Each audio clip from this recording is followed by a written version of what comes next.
Bismillahirrahmanirrahim. Bilalil Rabbul Alamin. Alamin walakum hadin.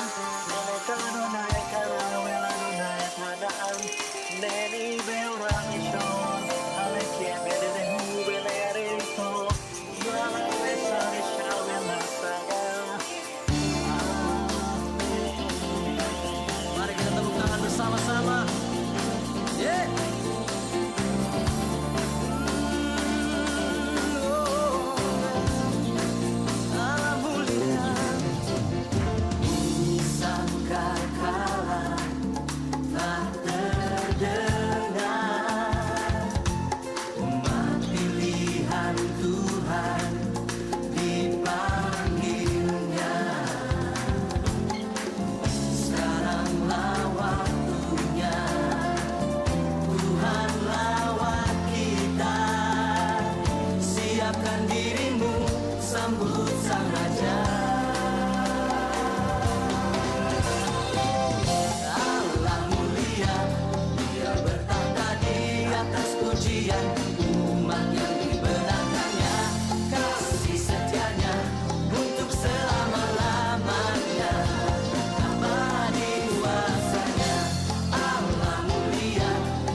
Dia bertakhta di atas pujian, umat yang dibenarkannya, kasih setianya untuk selama-lamanya, abadi kuasanya.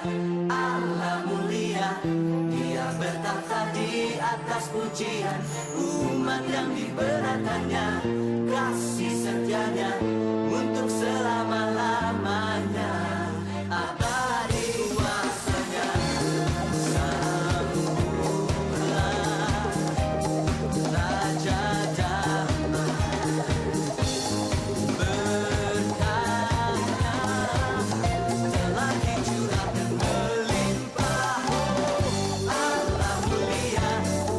Berkah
Shalom, senang sekali kita berjumpa di OBS Online Bible Study yang memang beberapa waktu saya pernah ditanya beberapa teman, kok nggak nongol OBS-nya? Iya nih, saya minta maaf karena minggu kemarin saya ada di luar kota, sedang melayani di Semarang dan Malang, jadi tidak bisa membuat IG-nya, IGTV maupun juga online-nya, saudara ya, live gitu. Tetapi saya percaya bahwa ketika kita belajar firman Tuhan, kita akan semakin mengenal bagaimana karya Tuhan, kita semakin intim dengan Tuhan, kita semakin mengerti kebenaran, maka kita akan semakin dimerdekakan. Nah, itulah kenapa hari ini lanjutan dari OBS yang lalu ini menjadi sangat menarik, saudara ya, karena Paulus mengingatkan kepada Anda dengan saya betapa kita semuanya harus sangat bersyukur karena rahasia berabad-abad, rahasia yang dicari orang, keselamatan yang ditunggu-tunggu segala bangsa telah diberikan dengan kelahiran, kematian, kebangkitan, dan kenaikan Tuhan Yesus. Wow, ini luar biasa. Dan tentunya ketika menjadi orang percaya, cara hidup kita harus menyesuaikan. Ini menjadi sangat berbeda. Nah, itulah kenapa kita akan belajar saat hari ini, saudara ya, tentang tema kita yaitu Christian Character, saudara ya, tema lanjutan, saudara ya, dan kita akan membaca firman Tuhan kita saat saat malam hari ini yang terambil dari Efesus pasal 4 ayat 1 dan 2. Efesus pasal 4 ayat 1 dan 2. Demikian firman Tuhan, sebab itu aku menasihatkan kamu, aku orang yang dipenjarakan karena Tuhan, supaya hidupmu sebagai orang-orang yang telah dipanggil berpadanan dengan panggilan itu.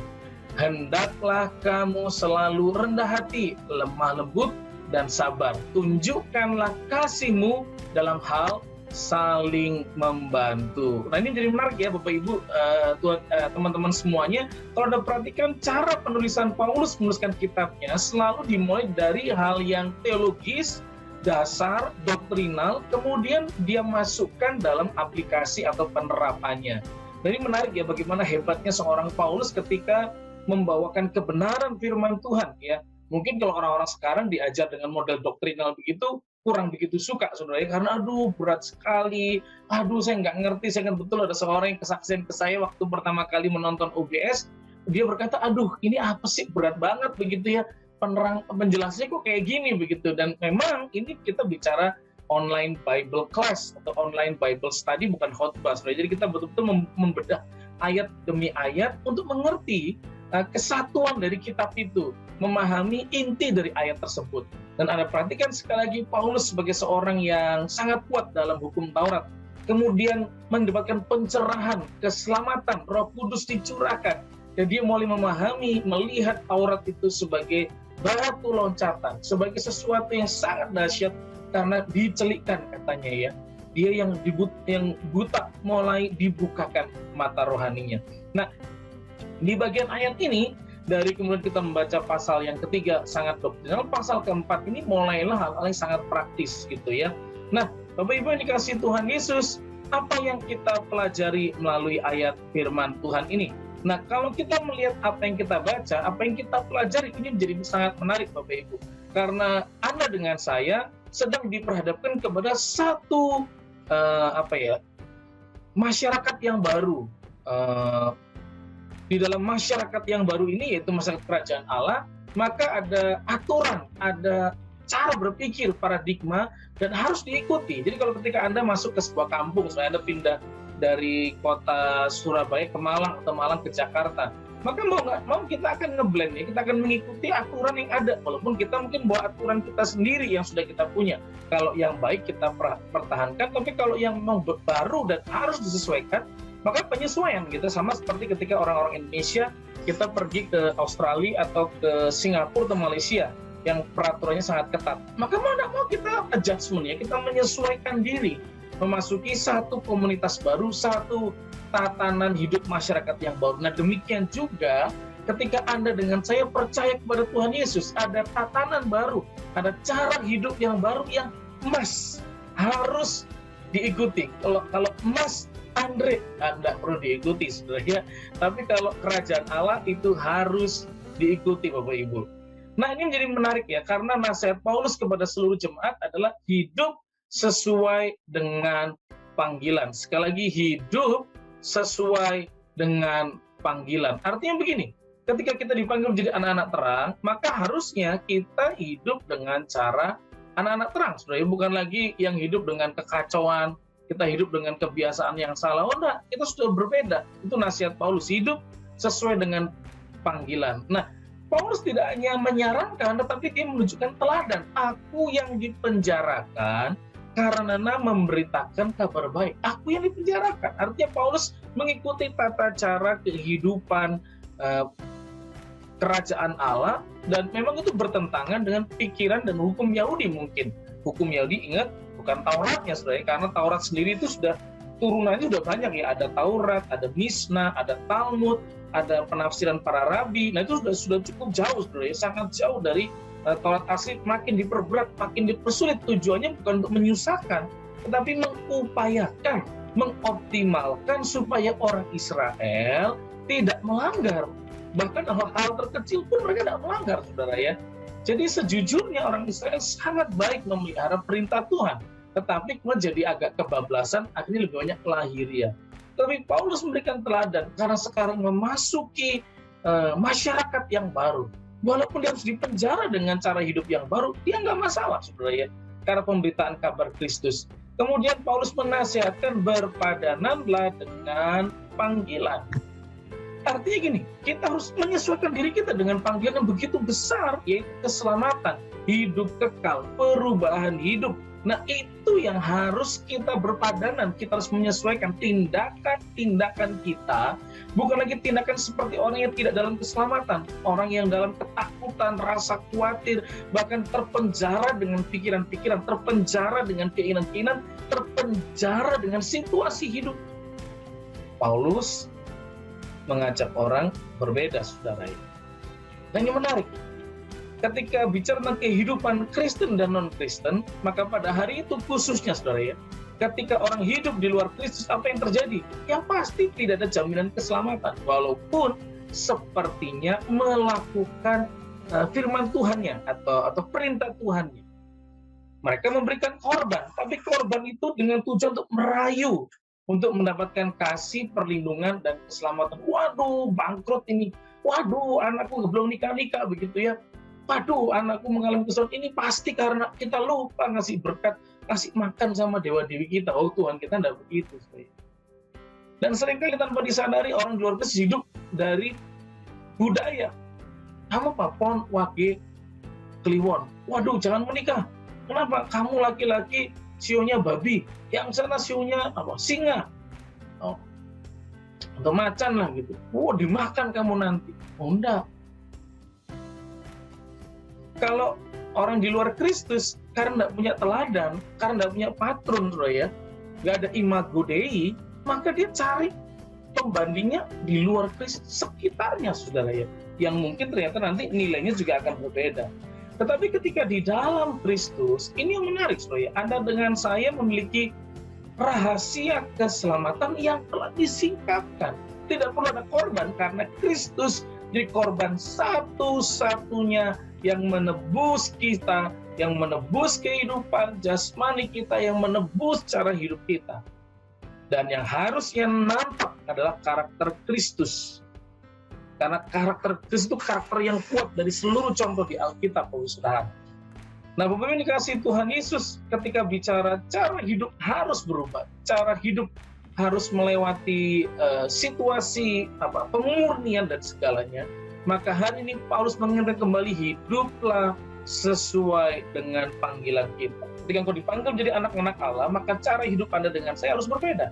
Ketika Anda dengan saya dipanggil untuk menjadi pelayan, menjadi penerus atau waris kerajaan Allah, maka cara kita hidup harusnya berbeda, Bapak Ibu. Kita cara hidup manusia bukan lagi manusia lama yang terus merengek, yang terus marah, kecewa, terluka. Nah, apa gaya hidupnya? Yang menarik, kemudian Paulus beritakan bahwa salah satu karakter Kristen yang menarik adalah kerendahan hati, atau dalam bahasa ini namanya tapeinos frusune. Tapeino frosune, ya. Enak ya, tape ketan hitam enak banget ya kayak gitu ya. Tape ino frosune. Nah, menarik adalah ketika kita bicara kata kerendahan hati, sebenarnya kata kerendahan hati ini dianggap rendah sebenarnya pada masa itu ya. Jadi sombong itu sesuatu yang biasa, tinggi hati itu biasa. Makanya waktu Yesus mengajarkan berbeda, kaget murid-muridnya. Yesus mengajarkan guru harus membasuh kaki muridnya. Kaget. Karena orang bicara pride, kebanggaan, bukan kerendahan hati. Loh, harusnya saya dilayani, saya VVIP. Berapa banyak orang mengedepankan egonya untuk dilayani. Tapi Kristus menganggap bahwa kerendahan hati itu unsur yang penting yang harus dimiliki dan tertuang kemudian kepada Paulus, saudara ya. Pada masa itu kata tapeinos atau tapeino, saudara ya, adalah serumpun atau satu kamar, satu kelas dengan istilah-istilah namanya budak, rendah, cemar, melata. Jadi istilah-istilah yang sederhana yang tidak baik, saudara ya, yang ditolak, yang rendah gitu. Tapi rupanya Paulus menyadari walaupun ini rendah, walaupun ini sepertinya tidak berharga, menjadi serumpun satu kelas dengan yang namanya budak, tapi hal kerendahan hati ini sangatlah penting dan kekristenan menempatkan sebagai nilai yang utama, kerendahan hati. Apakah Anda masih rendah hati hari ini? Atau jangan-jangan karena pandemi ini Anda berhasil, sukses, Anda jadi sombong tanpa sadar. Kita membangun pelayanan juga tanpa sadar dengan kesombongan, kebanggaan, pride kita. Mungkin Anda bisnismu bagus, hubunganmu baik, orang-orang di sekitarmu, vendormu, suppliermu, semua bagus. Karena kau mengatakan, ya saya bisa bangun hubungan dengan mereka. Tidak ada salah. Tapi hati-hati, jangan sampai kita menjadi sombong. Karena lawan orang sombong adalah Tuhan. Nah, bagaimana kita bisa mengalami kerendahan hati?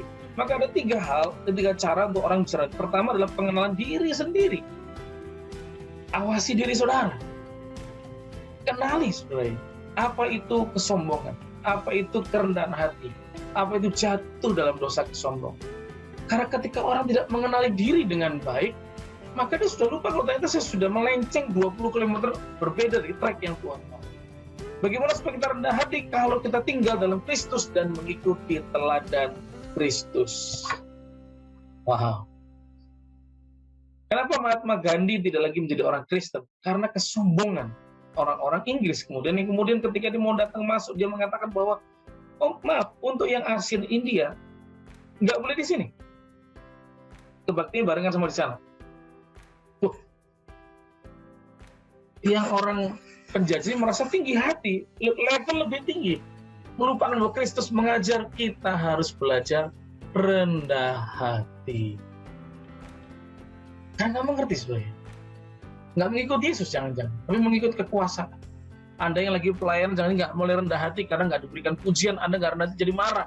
Ini gereja kalau nggak ada saya yang melayanan, ini nggak bener nih, malah saya dilupakan. Atau ada di kantor yang buat kantormu jadi punya berkat ember-emberan. Dan menjadi marah karena, loh kok nggak saya diperhatikan? Kok saya nggak dipedulikan begitu? Bapak Ibu yang dikasihi Tuhan Yesus, saya mengajak setiap saudara mengikut Tuhan. Dan perlu juga kesadaran diri. Kesadaran diri maksudnya apa sih? Ya kita ini tidak bisa apa-apa, saudara ya. Anda boleh pinter, COVID ini buat pinter Anda jadi kelihatan bodoh kemudian, saudara. Anda boleh kaya, tapi gara-gara COVID ini buat Anda jadi kelihatan miskin kemudian, karena Anda bisa beli kesehatan. Mungkin Anda merasa hebat dan populer, tapi gara-gara COVID ini kita semua sembunyi di rumah. Dan untuk ke gereja pun jadi ketakutan, saudara ya. Sangat takut kemudian berjumpa dengan orang. Mulai curiga dengan orang lain.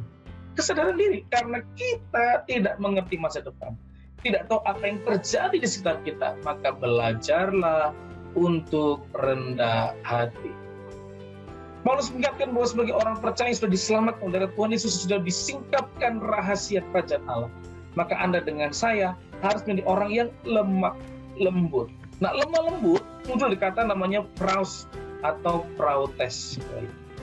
Nah, apa maksudnya kata praus atau prautes ini? Ini menjadi sangat menarik, saudara, kalau kita perhatikan. Nah, kata praus, saudara ya, adalah kata yang kemudian diterjemahkan secara langsung, yaitu dengan kata lemah lembut. Tetapi kata lemah lembut bukan berarti orang yang benar ya. Orang yang udahlah, enggak apa-apa disakiti, enggak apa-apa, terlambat tidak apa-apa, rezekinya hilang tidak apa-apa. Bukan begitu ternyata. Kata praus itu berarti orang yang marah pada saat yang tepat dan tidak pernah marah pada saat yang tidak tepat. Artinya orang-orang ini orang yang lemah lembut. Jadi gini, Yesus itu kenapa disebut lemah lembut? Mari datang kepadaku karena aku lemah lembut. Perhatikan Yesus marah nggak ketika melihat bait Allah dipakai buat berdagang? Oh iya bener Pak, bener tuh. Makanya di gereja saya dari dulu tuh saya nggak setuju orang dagang Pak. Itu kan nggak sesuai firman Tuhan. Nah nanti dulu, sabar dulu ya.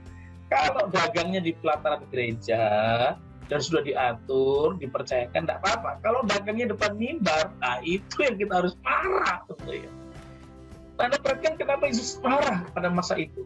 Karena misalkan ini bait Allah, ya. Ini bait Allah, ya. Ini bait Allah. Nah ada namanya halaman bait Allah. Ya, ini ada pelataran di dalam, pelataran di luar, ada halaman, dan tempat terjauhnya adalah halaman untuk orang asing yang percaya. Jadi kalau ada orang non-Yahudi ikut agama Yahudi namanya proselit. Mereka hidup mengikuti hukum Taurat. Nah tempat terdekat dari bait Allah, tembok bait Allah adalah kira-kira berapa meter ya? 50 sampai berapa meter itu ya. Itu mereka jarak paling dekat. Kalau orang Yahudi sendiri ya dekat halaman depan, ya pelataran depan. Tapi karena ini orang asing Yahudi, dia lebih jauh, dan tempat paling dekat di mana orang asing ini bisa ibadah itu yang dipakai oleh para penjual, sehingga orang-orang asing ini makin jauh untuk ketemu Tuhan Allah Yahweh. Dan Yesus dalam kelembutannya, pemahaman yang benar, dia menjadi ini kesalahan. Nah kita kadang bingung saudara, meletakkan kelembutan, marah pada saat tepat dan tidak pernah marah pada saat tidak tepat. Kadang-kadang jujur saya marah ngeliat motor lawan arah dengan sembarangan. Tinggal muter mungkin 50 meter balik lagi, apa susah ini sih tinggal ngegas. Itulah mengapa kadang saya kalau melihat Malaysia dan Singapura kagum. Kalau boleh tinggal di sana ya kita doa ya. Saya pernah pelayanan beberapa kali lah ke Malaysia gitu ya. Orang itu kalau dari belokan bukan jalan utama mesti nungguin saudara ya. Walaupun sebenarnya kita bisa coba kalau kita masuk aja saudara ya. Atau kalau motor tuh belok tuh ngambil jalur sampai jalur sisi luar di mana mobil udah mau lewat, udah kesusahan. Begitu di bel dia yang marah. Nah kelembutan bukannya bicara menerima. Ya sudah nggak apa-apa, kita lemah lembut, nggak apa-apa. Enggak, ternyata tahu. Boleh marah nggak? Boleh. Tapi saat yang tepat. Untuk alasan yang tepat. Dengan nada yang tepat. Motivasi yang tepat. Kata-kata yang ini orang yang lemah lembut. Berbeda sebenarnya dalam pengertian kita ya. Berbeda. Itulah kenapa kadang-kadang saya suka jengkel ya. Istri saya mau persis itu ya. Duh, itu kenapa sih melanggar? Itu sih kenapa sih orang kayak begitu saudara ya. Nah hari ini memang dikasih Tuhan Yesus, kata praus juga berarti bicara naluri dan nafsunya yang terkendalikan. Dan tentunya kendali itu ditangani oleh Allah. Dan ini menjadi sangat menarik saudara ya. Karena berapa banyak di antara kita, ini persoalan naluri kita menjadi naluri yang liar. Karena dosa, naluri itu menguasai kita. Naluri itu bekerja begitu luar biasa, bisa menjatuhkan kita. Itulah kenapa kita perlu dekat dengan Tuhan. Kita perlu dekat dengan Kristus. Kita perlu dekat dengan Allah yang dapat mengendalikan. Perlu penyerahan diri. Tuhan, aku udah sanggup. Aku udah bisa. Dan akhirnya kita harus serahkan itu kepada Tuhan Bapak Ibu. Nah, ini lemah lembut. Dan saya juga menyadari, kita perlu kelemah lembutan. Saya belajar ketika mengajar anak saya ikut kelon ya, kelas online, yang kelas 1. Ada perasaan marah yang salah yang saya lakukan.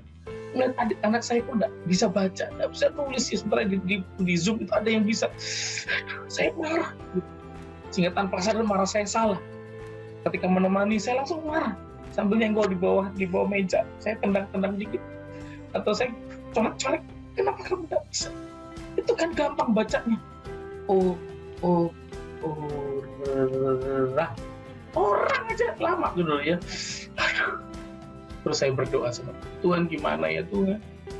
Nanti kalau anak ini nggak bisa gimana? Mungkin orang kata, ya pasti Pak Andre takut malu kan? Aneh nggak bisa. Bukan masalah malu. Saya kasihan sama dia. Kalau nanti ada on site dan dia nggak bisa baca, kan kesian saudara, dia malu. Saya nggak masalah, dia perlu belajar dengan kegagalan, tetapi kalau dia nggak bisa, kesian. Aduh Tuhan, gimana ya? Aku berdoa, Tuhan ngomong gitu ya. Wah, anakku nggak pinter-pinter, Tuhan. Tuhan bilang, kamu yang nggak pinter, kamu yang bodoh, kata Tuhan. Loh, kok saya yang bodoh, Tuhan? Nah, kamu nggak pernah ngajar anakmu, dia nggak pernah diajar oleh guru untuk membaca, apalagi bahasa Inggris ABC. Nggak pernah mengeja begitu, dan kemudian diminta untuk baca cepat begitu. Dan kamu nggak pernah ada waktu, nggak pernah beri waktu untuk ngajar. Wah, saya sadar. Saya salah, Tuhan ampuni saya. Langsungnya itu ya, supaya anak lebih cepat, pintar, lebih hebat gitu ya. Orang-orang tuh nggak tahan, nggak ngerti juga, mulai dikendalikan. Bapak Ibu kelemah lembutan, ketika berjalan dengan Tuhan kita bisa. Mungkin Anda juga gatel ngelihat pekerjamu yang leletnya minta ampun. Atau mungkin melihat pelayan Tuhan yang satu lagi yang tiduran, malas, itu juga kesel. Tapi ayo, nafsu dan nalurnya dikendalikan oleh Tuhan. Sehingga kau tahu cara ngomong, tetap harus ngomong. Tetap harus cari solusi, tapi jauh lebih tenang. Ini karakter Kristus. Karakter Kristus harus kita punya, kata Paulus. Berikutnya lagi katanya adalah yang memang juga susah, adalah kesabaran. Nah, kata kesabaran menggunakan kata namanya makrotumia. Nah, apa itu makrotumia? Nah, makrotumia ternyata tidak hanya bicara sabar dalam pengertian, ya wis tidak apa-apa. Nggak bayar utang, tidak apa-apa. Gitu ya. Terus kemudian apa ya? Barang kita hilang, ya wis tidak apa-apa. Sabar semuanya. Tidak pernah marah. Baik-baik saja. Ternyata bukan begitu ya. Ternyata kata makrotumia adalah semangat yang tak kenal menyerah dan yang mendatangkan pahala karena ketahanannya. Semangat yang tak kenal menyerah dan yang mendatangkan pahala karena ketahanannya. Wah, ini menarik sebenarnya. Rupanya makrotumia, kesabaran itu tidak hanya pasif, tetapi terus-menerus. Ketika engkau bersama dengan anakmu, ngajarin sekolah anakmu supaya dia berubah, sabar itu bukan berarti ya sudahlah, tidak apa-apa, baik-baik saja. Bukan, tapi terus-menerus menolong, mendidik, membantu, menemani. Engkau yang mungkin sabar dengan bisnismu, aduh Tuhan, jatuh bangun aku mengejarmu. Mungkin saudara, saya capek lelah dengan bisnis, tetaplah punya semangat dan tak kenal menyerah sampai upah itu datang karena Anda persisten, bertahan, saudara. Ini menarik, saudara. Kesabaran itu bukan bicara hanya pasrah loh, tapi aktif, terus melakukan. Sabar berdoa, ya berarti artinya apa? Tetap berdoa, semangat berdoa, saudara ya. Dan khususnya kata makrotumia ini adalah kesabaran terhadap manusia. Katanya masalah kita itu cuma bos ya, BOS, bos masalah kita, barang, orang, situasi. Bukan bos Anda, bukan ya, barang, orang, situasi, itu masalah kita katanya saudara ya. Dan bos itu lebih susah dari barang, orang, situasi adalah orang. Situasi kan kayak pandemi ini siapa yang sangka Pak? Iya, tapi satu kali situasi akan berhenti dan kita bisa beradaptasi dengan situasi. Yang jadi masalah adalah orang, barang pecah, situasi jadi agak emosional, tapi kalau orangnya tidak emosional, maka masalahnya bisa cepat selesai. Tapi kalau orangnya makin emosional, barangnya bisa diganti, situasi tenang, tapi hati manusia nggak ada yang tahu. Nah ini makrotumia itu semangat ketahanan yang mampu menerima penghinaan maupun luka hati tanpa merasa pedih ataupun. Ada orang tua, Anda suami istri, suamimu bermasalah, istrimu bermasalah, anakmu, orang tua bermasalah, engkau mungkin kecewa, kesel, mungkin kau merasa terhina dengan perbuatannya, engkau terluka di sana. Tapi dengar, tidak terus-menerus pedih atau mengeluh, bukan. Tetap mengerjakan. Ya, saya di pelayanan ada situasi-situasi yang rasa terluka, pasti ada sebenarnya. Tetapi ya kita harus melakukan pelayanan tanpa merasa pedih. Pedih di awal, oke, tapi itu harus dilupakan, selesai, bergerak maju. Mungkin dalam dunia bisnis pekerjaan saudara ada vendor yang kemudian berbuat jahat saudara ya, atau mungkin ada sesama teman-teman yang mengambil keuntungan dalam pekerjaan saudara. Mungkin ada di antara saudara yang piutangnya belum dicairkan dan Anda masih sedih, bahkan uang Anda dibawa lari sama teman baik yang dipercaya saudara ya. Investasimu hilang. Terluka. tetapi menghadapi orang itu tetap sabar, terus menerus. Wow, sebagai orang percaya kata Paulus yang terima keselamatan, maka kita harus tinggal dalam makro tumbuh kesabaran. Apalagi kepada jemaat Efesus di kota besar itu yang penting. Tadi hebat ini kota besar, saudara ya, sama kayak kita di Jakarta, saudara di Portugal, Brebes, saudara ya, teman-teman di Makassar, Shalom, di Semarang, teman-teman yang ada di Balikpapan, Banjarmasin, Palangkaraya, Samarinda, Melak, sekalipun ada Anda yang ada di Surabaya, Sidoarjo, mungkin di Timor Leste, teman-teman yang ada di Mamuju, teman-teman ya, Makassar itu udah ya teman-teman ya. Ada teman-teman yang dari Papua, mungkin Timika yang hari ini sedang berkabung juga ya. Atau mungkin saudara dari Palembang, mungkin Batam, Riau, Kepri, saudara ya. Atau Lampung, Banten mungkin, atau di BSD, ya Bekasi sono dikit, saudara ya. Di mana Anda berada, Paulus sudah menunjukkan di tengah situasi budaya yang mempengaruhi kepercayaan yang coba menekan iman Kristen, tantangan orang Kristen sendiri. Paulus mengingatkan bahwa Anda dengan Yesus punya tetap kelemah lembutan. Karena keselamatan Tuhan beri. Karena keselamatan juga Anda harus dengan sabar. Semangatnya adalah terus bertahan, terus menerus. Walaupun situasi susah, tapi Paulus juga mengingatkan salah satu karakter Kristen yang sangat kuat adalah harus punya kasih, yaitu agape.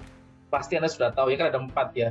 Ada Eros, itu tahu ya, Eros Jarot, dan Sheila on Seven ya. Eros itu dibutuhkan, harus ada, bukan berarti salah, butuh, tapi tidak boleh terlalu besar persentasenya Eros.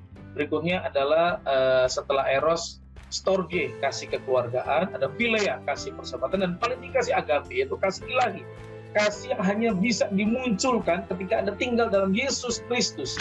Karena kenapa Yesus mati bagi Anda dengan saya? Karena dia punya agape, kasih ilahi itu. Dia ditonjok, dia dihajar, dia dicambuk, dia dipaku, disalibkan, dipermalukan. Tapi yang ada, Bapa, ampunilah mereka, sebab mereka tidak tahu apa yang mereka lakukan. Ada kesadaran. Paulus sedang menunjukkan Yesus lemah lembut. Dianiaya, dia bertahan. Kesabarannya tinggi untuk terus dilukai, tapi dia sabar, terus mengasihi. Dan ada agape. Nah, apa itu agape, Bapak Ibu? Adalah kebajikan yang nggak dapat dihalangi. Walaupun orang berbuat jahat, walaupun orang melakukan hal yang nggak baik pada kita, tapi kita tetap melakukan kebaikan. Jangan-jangan tetanggamu tuh yang bikin resek mungkin. Atau jangan-jangan adik rohani saudara yang bikin resek, saudara yang ngeselin. Atau mungkin kakakmu yang ngabisin duit dan kamu mulai kesel di sana. Tapi tetaplah punya agape. Agape ini lahir ketika kita sudah terima keselamatan. Anugerah Tuhan, kebaikan Tuhan, agape ini bisa muncul ketika kita tinggal dalam Kristus, bersatu dalam Kristus.